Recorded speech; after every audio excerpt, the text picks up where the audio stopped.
बिस्मिल्लाहिर्रहमानिर्रहीम। अस्सलाम वालेकुम नाज़रीन। आज की सबसे बड़ी खबर, इमरान खान पाकिस्तान तहरीक इंसाफ के चेयरमैन साबिक वजीर आजम, उनको गिरफ्तार कर लिया गया है। इमरान खान की गिरफ्तारी की कोशिशें पिछले एक साल से ये इत्तेहादी हुकूमत कर रही थी, लेकिन इमरान खान साहब को मुसलसल रिलीफ मिल रहा था, उन्हें अदालतें जमानत दे रही थी और इमरान खान जिनके ऊपर 150 के करीब मुकदमा दर्ज हैं,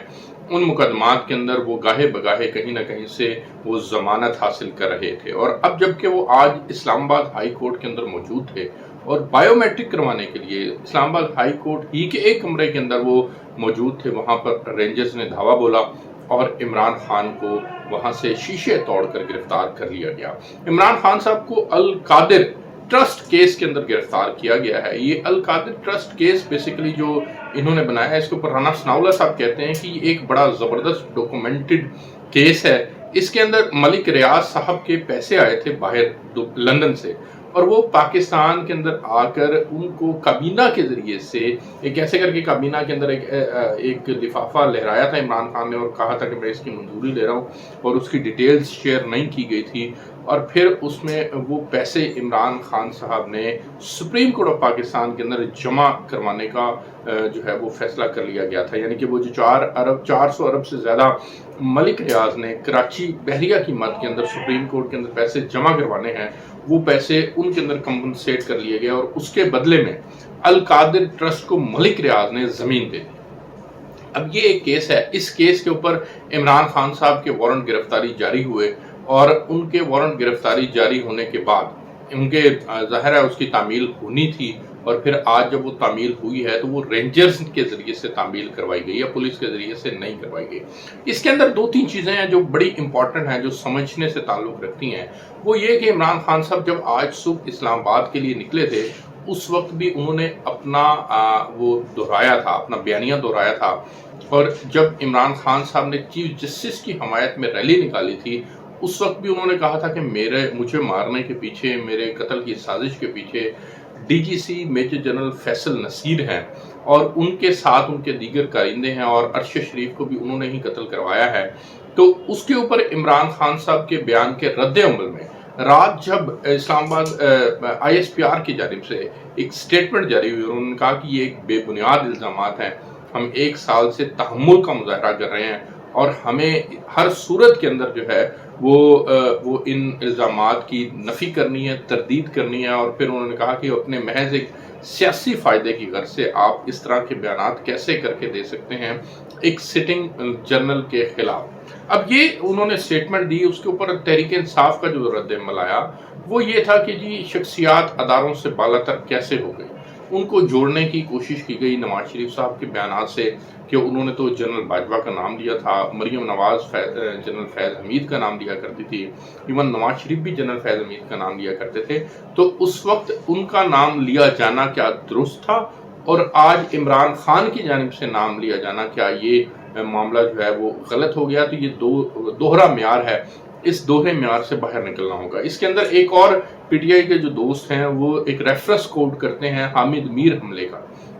हामिद मीर के ऊपर जब हमला हुआ था तो उस वक्त उन जियो ने बाकायदा इल्ज़ाम लगाया था, और हामिद मीर साहब का भी ये मानना था कि उनके ऊपर हमला उस वक्त के DG ISI जनरल ज़हीरुल इस्लाम साहब ने करवाया था। अच्छा, अब उसमें और इस केस में क्या फ़र्क है? हामिद मीर साहब अपना खुद ये बताते हैं कि मेरे केस में और उनके केस में ये फ़र्क है कि मैंने बाकायदा सुप्रीम कोर्ट ऑफ पाकिस्तान के अंदर जो 3 रुकनी बेंच बना था, जो नवाज शरीफ साहब की स्पेशल रिक्वेस्ट के ऊपर बनाया गया था, उसके अंदर डॉक्यूमेंटेडली एविडेंस प्रोवाइड किया था और कहा था कि मुझ पर ज़हीरुल इस्लाम साहब इन शवाहिद की रोशनी के अंदर हमला करवा सकते थे। वो मामला तय ना हो सका गोके, लेकिन क्या इमरान खान के पास सबूत मौजूद हैं? इमरान खान का मानना ये है कि उनके ऊपर हमला वजीराबाद के अंदर भी उन्होंने ही करवाया था और उसके बाद भी उनके कत्ल की साजिश की जा रही है और उनको किसी वक्त भी मरवाया जा सकता है, जिस तरह अरशद शरीफ को मरवा दिया गया है। तो मुझे जो है वो कत्ल करने वाला वो ये फैसल नसीर साहब है, मेजर जनरल। अब क्या इमरान खान साहब के पास इसके शवाहिद मौजूद हैं?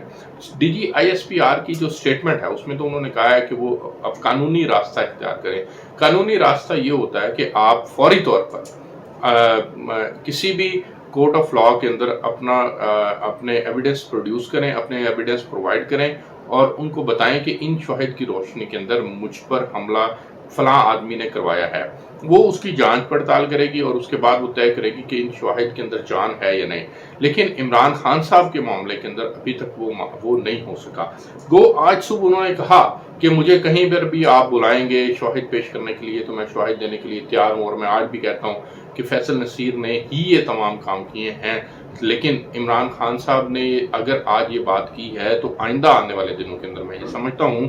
کہ حکومت وقت کو اس کے اوپر باقاعدہ ایک ہائی پروفائل فورم تشکیل دینا چاہیے، بھلے وہ چیف جسٹس آف پاکستان کی سربراہی کے اندر ہی آپ تشکیل دے دیں اور وہاں پر انویسٹیگیٹ کروائیں کہ ایک سابق وزیر اعظم کیسے کر کے ایک سٹنگ ڈی جی سی کے خلاف الزامات لگا سکتا ہے۔ کیا یہ محض سیاسی فائدہ حاصل کرنے کے لیے؟ یہ ایک بڑا امپورٹنٹ سوال ہے، اور سیاسی فائدہ حاصل کرنے کی غرض سے اس لیے بھی ہے کیونکہ عمران خان صاحب نے متعدد مرتبہ کوشش کی ہے کہ ان کی ملاقات ہو اسی ڈی جی سی میجر جنرل فیصل نصیر صاحب سے، اور ان کے ساتھ وہ اپنے معاملات کو سیدھا کرنا چاہتے ہیں، درست کرنا چاہتے ہیں، اور ان بیانات کو جو وہ دیتے رہے ہیں وہ سیاسی بیانات کہہ کر واپس لینے کے لیے بھی تیار ہے، جس طرح سے نجم سیٹھی کے خلاف 35 پنکچر کا بیان انہوں نے واپس لیا تھا، اور بے شمار ایسی چیزیں ہیں۔ بیک آؤٹ کر جاتے ہیں عمران خان صاحب، جیسے امریکہ مخالف بیانیے سے بیک آؤٹ کر گئے، وہ اسی طرح سے وہ کوشش کرتے رہے ہیں کہ ان کی ملاقات ہو جائے اور اس ملاقات کے نتیجے میں عمران خان صاحب کا ان کے ساتھ ریلیشن بلڈ ہو جائے اور پھر یہ اپنے الزامات واپس لیں۔ تو یہاں سے آ کر کے پتہ چلتا ہے کہ عمران خان صاحب اس سارے معاملے کو پولیٹیکل پوائنٹ سکورنگ کے لیے استعمال کر رہے ہیں، اور ان کا مقصد صرف اور صرف فوج کو پریشرائز کر کے فوج کو اپنے ساتھ رابطے بحال کرنے، تعلقات بحال کرنے کے اندر جو ہے وہ دیکھنا وہ چاہتے ہیں۔ اب دیکھتے ہیں کہ حالات کس کروٹ بیٹھتے ہیں، کیا حالات جو ہے وہ عمران خان صاحب کی فیور میں جائیں گے۔ مجھے ایسا لگتا ہے کہ اب جب کہ عمران خان صاحب گرفتار ہو چکے ہیں تو اب ریمانڈ ہوگا، ریمانڈ کے بعد پھر ریمانڈ نیب کا ریمانڈ تو ویسے بھی 90 دن کا ریمانڈ ہے، اور لیٹس سی واٹ ہیپنڈ۔ لیکن یہ عمران خان صاحب جو ہیں وہ عدالتوں کے اندر بھلے جتنے بھی ان کے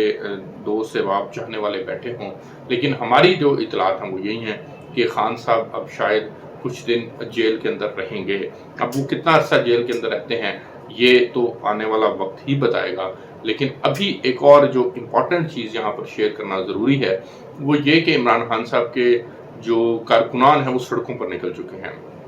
اور وہ انہوں نے روڈز بلاک کر دی ہیں، وہ چیزوں کو نظر آتش کر رہے ہیں اور ٹائر جلائے ہوئے ہیں، انہوں نے روڈ بلاک کیے ہوئے ہیں۔ میری ایک درد مندانہ اپیل ہے ان سب سے کہ آپ عمران خان صاحب کی گرفتاری سے بالکل ناراض ہوں، آپ کا رائٹ بنتا ہے اور آپ احتجاج بھی کریں، آپ کا ڈیموکریٹک رائٹ ہے یہ، لیکن خدا را اپنی املاک کا نقصان نہ کریں، انتشار کو پھیلنے سے بچائیں۔ گرفتاریاں سیاستدانوں کی ہی ہوتی ہیں، اور اگر ان کی بھی گرفتاری ہو گئی ہے تو کوئی اس میں مذائقہ والی بات نہیں ہے، آئندہ آنے والے دنوں کے اندر رہائی بھی ممکن ہو سکتی ہے، لہٰذا اس کو کسی صورت بھی آپ اتنا ایکسٹریم پر مت لے کر جائیں کہ اس سے پاکستان کا نقصان ہو۔ اجازت دیجیے، فردر عمران خان صاحب کی گرفتاری سے متعلق چیزیں آپ کے ساتھ شیئر کرتے رہیں گے، تب تک کے لیے اللہ حافظ۔